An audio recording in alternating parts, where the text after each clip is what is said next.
Buenas tardes, mi nombre es Íñigo Mugueta, soy o he sido miembro del proyecto Historia de Videojuegos, como se puede ver aquí detrás. Y bueno, pues es una satisfacción estar una vez más en el congreso del proyecto, ahora del grupo Historia de Videojuegos. En este caso en compañía de Xavi Rubio Campillo, profesor de la Universidad de Barcelona, para cambiar un poco de tercio con respecto a lo que se ha venido viendo hasta ahora en el Congreso, con un tema, pues más bien no, con un tema profundamente dedicado al ámbito educativo. Como veis el título, las mecánicas de juego como elemento clave del aprendizaje en los videojuegos históricos de estrategia. Y bueno, aprovecho para saludar a todos los compañeros del grupo de Historia y Videojuegos y sus aledaños y empiezo a toda velocidad porque no tengo mucho tiempo. Bueno, como veis aquí, nuestra intención es plantear de dónde ha surgido este interés nuestro por las mecánicas de juego como elemento educativo y proponeros dos ejemplos entre los que estamos trabajando ahora, que serían el del Europa Universalis 2, un videojuego con el que hemos trabajado últimamente, y también el Civilization 3, dos videojuegos clásicos, pero que precisamente por ser clásicos y un poquito más antiguos, a lo mejor no tienen la complicación de otros videojuegos en la actualidad y nos permiten trabajar un poquito mejor este aspecto de las mecánicas de juego. Bueno, el análisis de los videojuegos históricos, de historia y videojuegos a Games to Learn History. Lo primero que hay que decir es que todos los trabajos que yo he desarrollado pues provienen evidentemente de los proyectos Historia y Videojuegos, unos proyectos pues que desgraciadamente pues a partir de este año ya no contamos con la financiación de los proyectos del Ministerio y por lo tanto, bueno, pues tenemos que ir buscando nuevos ámbitos y en este caso, en esa búsqueda, este año pasado lanzamos un portal web que es Games to Learn History para continuar con la parte, digamos, que había sido didáctica o la parte educativa del proyecto de historia y videojuegos. La web es esta, de momento pues todavía es una web muy incipiente, hecha de una manera, bueno, pues sin financiación, pero que tenemos la esperanza, porque ya hemos iniciado contactos, para que esta iniciativa se convierta en una iniciativa pues más importante y sobre todo que tengamos un apoyo por parte de instituciones, empresas, etcétera. Los trabajos que iniciamos o que motivaron la aparición de Games to Learn History se sitúan dentro del proyecto Historia y Videojuegos.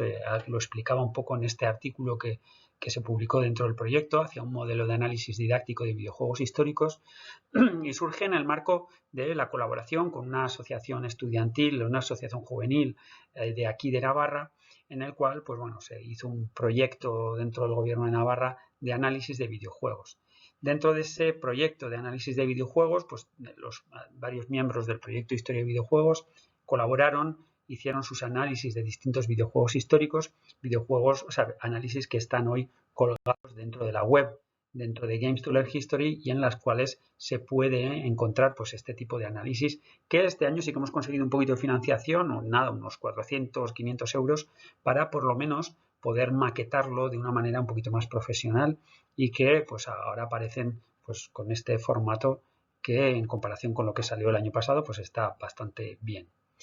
Bueno, lo que proponíamos era un tipo de modelo de análisis donde nos preocupásemos por conocer el tipo de cuestiones que podían ser interesantes desde un punto de vista educativo dentro de los videojuegos. Lo que nos interesaba dentro de los videojuegos, lo que hemos podido ir viendo en los videojuegos, pues que sin duda las mecánicas de juego son quizás los elementos que tienen un mayor o pueden tener un mayor interés educativo. Ahora vamos a ver por qué. Los videojuegos históricos, yo lo he ido diciendo por ahí en distintos momentos, constituyen, en el fondo, son el juego simbólico por excelencia, ¿no? El juego simbólico es el que un niño hace con un juguete, simboliza una muñeca, simboliza un bebé, pues se juega a bebés. Un Playmobil simboliza un soldado y se juega a la guerra. Por lo tanto, estamos utilizando un símbolo, estamos haciendo juego simbólico. En el caso de los videojuegos históricos es exactamente lo mismo.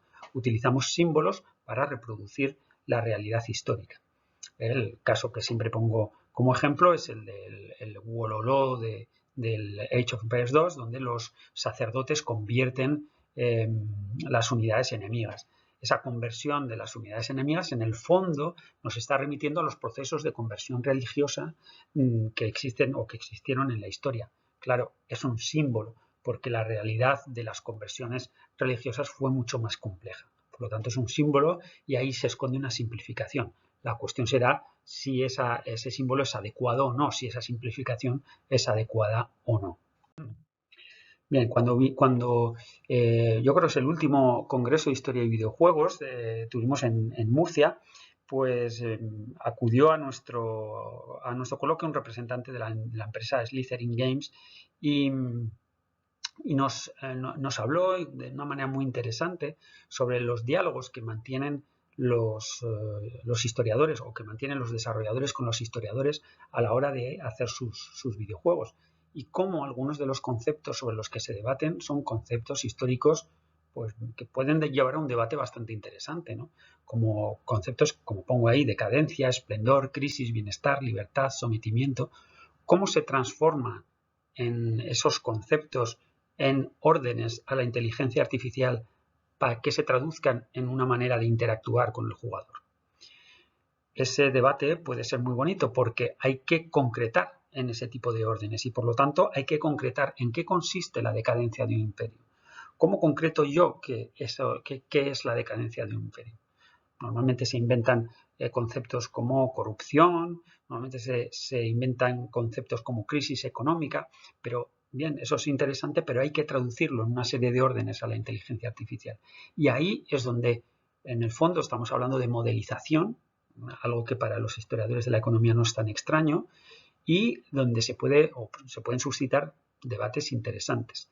Ahí es donde, de alguna manera, pues algunos historiadores o especialistas en didáctica han destacado en ocasiones que los videojuegos de estrategia se pueden convertir realmente en pues, verdaderos laboratorios sociales, como decía José María Cuenca, por ejemplo. Bueno, destacamos un artículo de Xavi, este que tenemos en pantalla sobre el videojuego Evolving Planet, que se desarrolló dentro de Murphy-Stokes Games, que es la empresa que ellos desarrollaron y que está, bueno, Evolving Planet es un videojuego que básicamente es un videojuego educativo que pretende enseñar la prehistoria y al mismo tiempo la arqueología. Bueno, pues ellos cuando hicieron este videojuego se planteaban también este tipo de conceptos. Es decir, cómo trasladar el concepto de evolución a un videojuego. ¿En qué aspectos se va a plasmar? ¿En qué aspectos concretos? Estoy hablando todo el rato de concretar, pero es que esto es lo que queremos también que hagan los alumnos, que concreten. Este es el videojuego Evolving Planet, bueno, una captura de Evolving Planet. Voy avanzando. En lo que acabamos de hacer hace poquito en un artículo que vamos a publicar dentro de la colección de Héroes de Papel, es analizar los análisis que el resto de compañeros de Historia y Videojuegos y algunos otros que han ido colaborando en Games to Learn History hicieron de los videojuegos, es decir, cómo han analizado los videojuegos. Y nos salió este análisis en el que se puede ver cómo en azul y a la derecha aparecen los videojuegos de estrategia, que eran los que, según los compañeros que habían analizado los videojuegos, tenían o se habían fijado más en las mecánicas de juego. Es decir, aquellos compañeros que se habían referido más en sus análisis a las mecánicas de juego lo habían hecho cuando analizaban videojuegos de estrategia. De manera que, bueno, quedaba más o menos claro que las mecánicas de juego están más presentes o tienen un mayor peso en estos videojuegos de estrategia. Ya antes nos habíamos fijado en esta cuestión, diferencia videojuegos de estrategia y videojuegos aventuras en primera persona, sandbox. Bueno, esto lo publicamos ya en el proyecto Historia y Videojuegos y lo que veíamos son clarísimas diferencias sobre dónde se pueden encontrar estos distintos aspectos y cómo en las dinámicas de juego son mucho más activas, mucho más importantes en los videojuegos de estrategia que en las aventuras en primera persona. También de aquí extraímos algunas conclusiones y como incluso atrevía yo a decir algunas buenas prácticas y malas prácticas en función del tipo de uso que se puede hacer de un videojuego de estrategia o de un videojuego o de una aventura en primera persona. Eh, Tengo que ir muy rápido y sobre todo porque el gran cambio que hemos hecho en este trabajo es acudir a lo que los desarrolladores hacen cuando se enfrentan a este tipo de problemáticas, de cómo represento un concepto histórico complejo en un videojuego, cómo concreto, ¿no? Pues concretan por medio de modelos, unos modelos establecidos en torno a mapas mentales, diagramas de flujo, como queráis decirlo, mapas conceptuales, en los cuales se puede percibir la ramificación de las interacciones entre cada uno de los elementos que conforman el videojuego.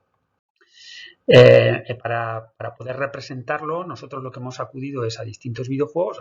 De momento lo que vamos a presentar de Europa Universalis 2 y de Civilization 3. Hemos extraído la información de los videojuegos como se puede, porque en algunos casos los videojuegos no te dan esa información, sino que en gran parte las mecánicas de juego las tienes que adivinar. Por ejemplo, Civilization te facilita mucho porque te da esa información a través de la Wikipedia, iba a decir, de la Civilopedia. Europa Universalis te lo pone un poquito más difícil, pero también se puede conseguir esa información. Y lo que hemos hecho es construir los mapas conceptuales que los desarrolladores no nos dan, pero que sí que nos permiten explicar y conocer muy bien todas esas interacciones entre los diferentes elementos del videojuego. ¿Qué pretendemos con ello? Pues lo primero hay que tener claro que la virtualidad de un videojuego histórico para nosotros no es el aprendizaje de contenidos conceptuales sencillos, de contenidos sustantivos. O sea, no es el aprendizaje de fechas y de datos. Hay algunos estudios en los cuales se está viendo que los videojuegos pueden ayudar a memorizar un poquito mejor. Pero memorizar un poquito mejor no sé si es una buena razón para meter en el aula algo que va a costar tanto tiempo, ¿no? Tenemos que asegurarnos, o nosotros queremos asegurarnos, de que el videojuego vaya a aportar algo diferente, es decir, que nos vaya a hacer pensar de una manera diferente. Y creemos que las mecánicas de juego ayudan a pensar. Pero también lo que tenemos que ser conscientes es que los videojuegos, como ya dijera en su momento, o apuntar a Kurt Squire, pues entonces los videojuegos no por sí solos nos van a ayudar a entender todo esto. Es decir, tenemos que tratar de hacer que ese conocimiento de las mecánicas, que cuando un jugador lo juega es un conocimiento que digamos está implícito, pues se convierta en un conocimiento que aflore y que se vuelva digamos, consciente. El ejemplo de Europa Universalis es el que traemos hoy. Este es el juego Europa Universalis. Yo creo que el 2, seguramente conocéis el 4, que en cuanto a los gráficos pues es más elaborado, no mejor necesariamente. La información que la extraemos aquí, pues situando el cursor encima de algunas opciones, pues te da algunos datos sobre las mecánicas de juego.